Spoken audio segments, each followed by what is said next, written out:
অবশেষে journey start হলো। আজকে রামপুরহাটে আমার ট্রেন আছে, আমি রামপুরহাট থেকে যাচ্ছি হাওড়া স্টেশন। হাওড়া স্টেশন থেকে আজকে রাত্রে আমাদের ট্রেন, যেটা পৌঁছবে 27 ঘন্টা পরে। স্টেশনের নাম হচ্ছে আম্বালা। আম্বালায় আমরা একদিন বাফার ডে আছে আমাদের, যেদিন আমরা আমাদের বাইকগুলোকে আনবক্স করব এবং বাইকগুলোকে আবার রেডি করব, যাতে সেটা চলার জন্য মানে রেডি হয়ে যায়। এক কথা, যে সব গ্যাজেট ফ্যাজেটগুলো বাইক থেকে খোলা আছে আমাদের, লুকিং গ্লাস, সেগুলো সব আবার ইনস্টল করাবো আমরা। এই মুহূর্তে আছি আমি আমার নিজের শপ কম্পিউটার শপে। আমার আর বেরোনো মোটামুটি 10 মিনিটের ডিফারেন্স, আর 10 মিনিটের মধ্যে আমি বেরিয়ে যাবো। এই গাড়িটা আমার বালিনোটা, এটাই করে আমি যাচ্ছি রামপুরহাট। আমার ভাই আমাকে রাখতে যাবে, কাকুর ছেলে, ও আমাকে ওখানে স্টেশনে নামিয়ে দেবে, তারপরে চলে আসবে। আমার ট্রেন আছে 1:40-এ। চলো দেখা হচ্ছে ট্রেনে। এই মুহূর্তে আমি পৌঁছালাম রামপুরহাট স্টেশন। এখান থেকে আমার ট্রেন আছে 1:40-এ। তারপরে এখান থেকে বেরোবো আমরা হাওড়ায় আছে রাত্রি 9:55 ট্রেন। বৈশাখী এখানে রেডি রীতিমতো। পার্সেল হয়েছে এই একটা ট্যাঙ্ক ব্যাগ, একটা নর্মাল ব্যাগ, আমার পিঠে একটা ল্যাপটপের ব্যাগ আছে, আর বৈশাখীর পিঠে একটা মোট্রেকের কাছ থেকে যে ব্যাগটা পেলাম ট্যাঙ্ক ব্যাগ গিফট, সেই ব্যাগটা। তো চলো দেখা হচ্ছে ট্রেনে। আর আমাকে স্টেশন অব্দি পৌঁছে দিতে হলো আমার ভাই রাজন, আর কাকুর ছেলে মানে ওটাও ভাই অভি। এ গেছিল দুর্গাপুর বাইক পার্সেল করার সময়, পুরো লাস্ট অব্দি থাকলো সঙ্গে। এবার আর কিন্তু থাকতে পারবে না।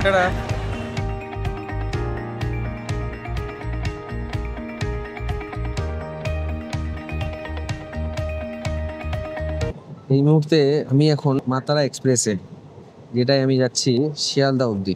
ঘটনা হচ্ছে আমি ট্রেনের টিকিট কেটেছিলাম, সেটা ভুলবশত রাত্রি 1:40-এর।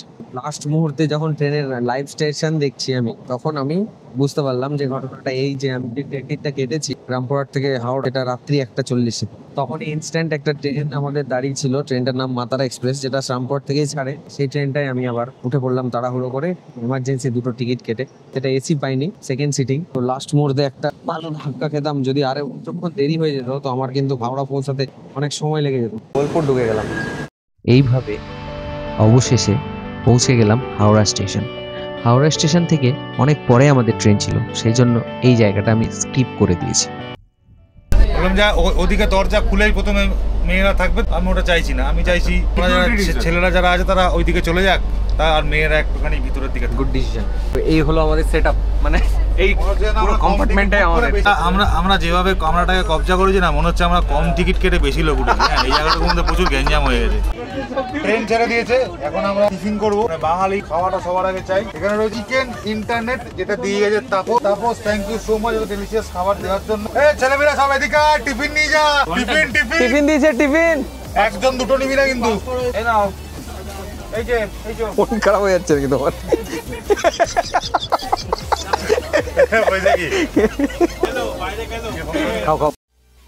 সকালটা কত সুন্দর আজ। ট্রেন ধীরে ধীরে এগিয়ে চলেছে আম্বালার পথে। জানালার বাইরে ভাসছে কুয়াশা, দূরে সূর্যটা উঠেছে নরম সোনালি আলোয়। ট্রেনের প্রতিটা ঝাঁকুনিতেই এক একটা গল্প, একটা সুর লুকিয়ে আছে। আম্বালার পথে এক সুন্দর সকাল। অবশেষে ঢুকে গেলাম মির্জাপুর, একটা ওয়েব সিরিজ। নাম কোথায়? নালে ছবি তুলবো কি করে? নামলাম ঐতিহাসিক স্টেশন মির্জাপুর, ওয়েব সিরিজের ঐতিহাসিক স্টেশন। স্টেশনে ঢুকতে একজনের হাত কাটা ভাই দিয়েছে।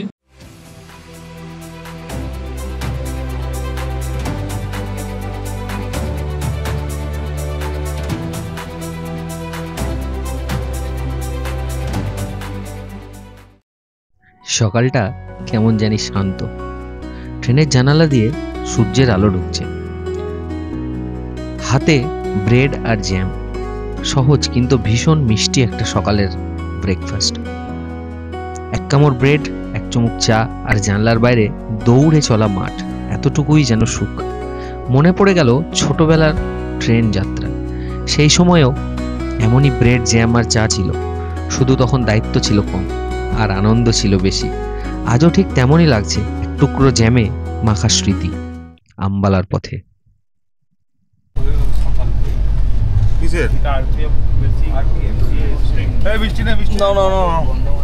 মিষ্টির পর্ব চলছে।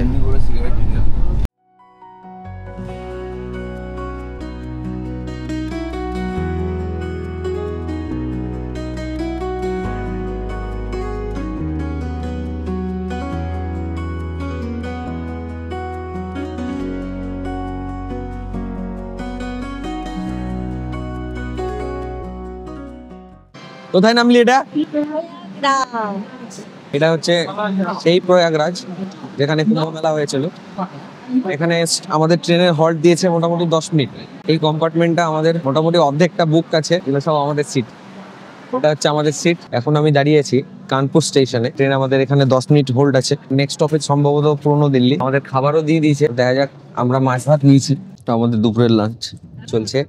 আমরা নিয়েছি রাইস, মিষ্টি, এক্সট্রা রাইস। বৈশাখ এখন খেতে ব্যস্ত, চলো খেয়ে নি। খাবার তো যাচ্ছে তাই। হ্যাঁ, মাছের কি অবস্থা দেখো, মাছ খাওয়াই যায়নি।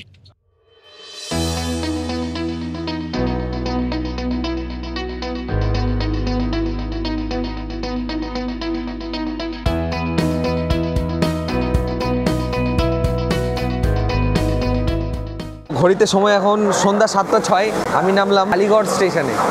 এই হচ্ছে সেই আলিগড় স্টেশন, যে আলিগড়ের তালা বিখ্যাত। এখান থেকে এখনও আমাদের মোটামুটি 5 ঘন্টা সময় লাগবে যেতে। 5 মিনিটের হল্ট এখানে, তারপরে আবার বেরিয়ে যাবো। অবশেষে পৌঁছে গেলাম আম্বালা স্টেশন। আমাদের ধৈর্যের বাঁধ ভেঙে গেছে, আর পাচ্ছি না।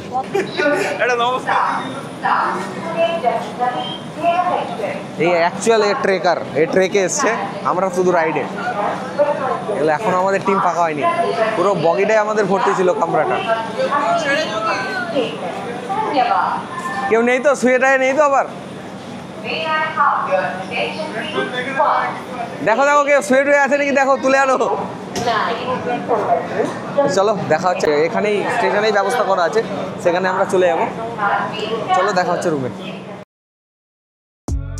স্টেশনে আমাদের আইআরসিটিসি রিটায়ারিং রুম বুকিং করা ছিল, কারণ আমরা পৌঁছেছিলাম রাত্রি 12টার পর। সেক্ষেত্রে হোটেল করার কোনো যুক্তি নেই বলেই আমরা এই ডিসিশন নিয়েছিলাম, এবং আমাদের আইআরসিটিসির রিটায়ারিং রুম বুকড ছিল, যেটা এসি ছিল। আমরা কয়েক ঘন্টা সেই রুমে কাটিয়ে পরে আবার সকালে আমাদের যে হোটেল আম্বালার, সেই হোটেলের উদ্দেশ্যে আমরা সকালে বেরিয়ে যাব। তো আজকের ব্লগ এই পর্যন্তই। পরবর্তী ব্লগ আসছে খুব তাড়াতাড়ি, তো stay tune for next episode.